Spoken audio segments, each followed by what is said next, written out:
Hello, I am Peggy Watts, Manager of Fiscal Reviews in the Financial Compliance Division.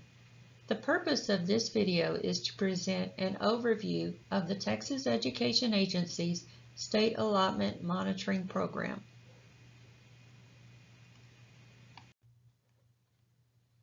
Here is a listing of the supplemental state allotment programs.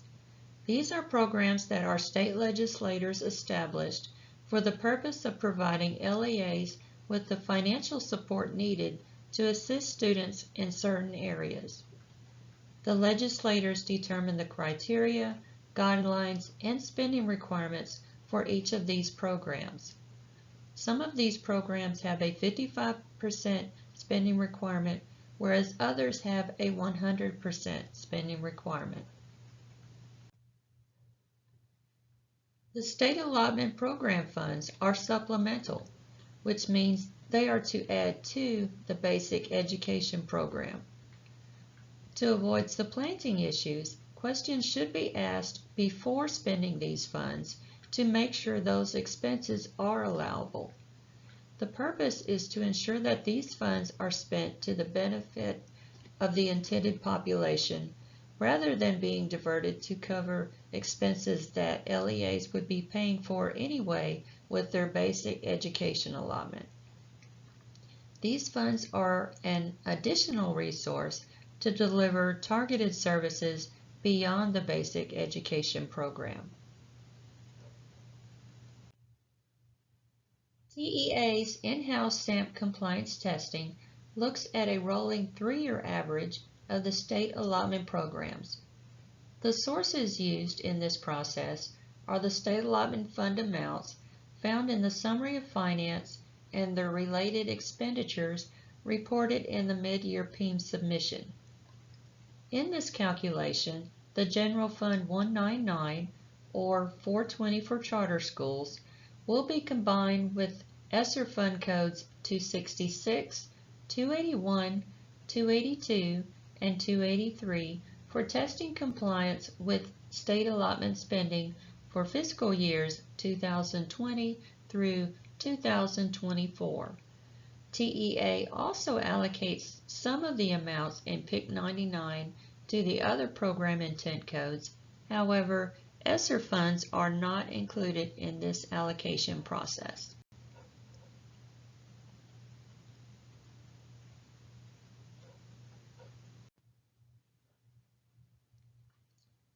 TEA does an analysis of the testing results to determine if LEAs are in compliance with the spending requirements for each state allotment program. SAMP review letters are sent to LEAs that were identified as not meeting compliance in one or more of the allotment programs. Based on the level of underutilization, the Texas Education Agency may ask an LEA to make up the difference in the following year, require corrective action plans, and/or conduct further activities to help get the LEA back into compliance. Here is an example of a spreadsheet used to test compliance of an LEA's state allotment programs. TASBO has a similar tool available on their website. Whether using one of these methods or another compliance tool, the important thing is for LEAs to monitor compliance with their state allotment programs on a regular basis, preferably monthly. Frequent monitoring will alert an LEA if they are short on their spending requirements and enable them to determine whether there are accounting errors, such as coding to the wrong fund or program intent code, or if the LEA may need to find additional uses for those funds. If LEAs monitor compliance regularly, they will have time to make adjustments prior to year end.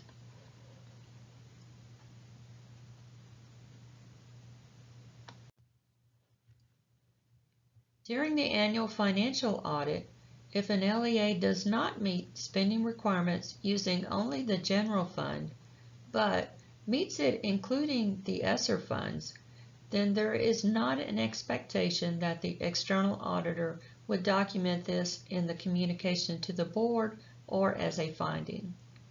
However, if an LEA does not meet the minimum spending requirements when combining the general fund and the ESSER funds, the external auditor would determine where to identify the issue. It could be in the written communication to the board or identified as a finding in the AFR. TEA will defer to the auditor's professional judgment in these situations. For additional guidance, please refer to the State Allotment Program's webpage.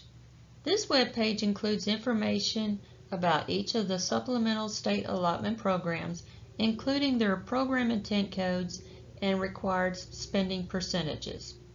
It also includes links to the regulations and frequently asked questions.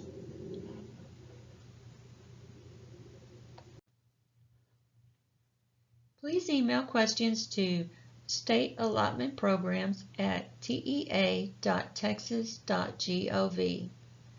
Thank you and have a great day.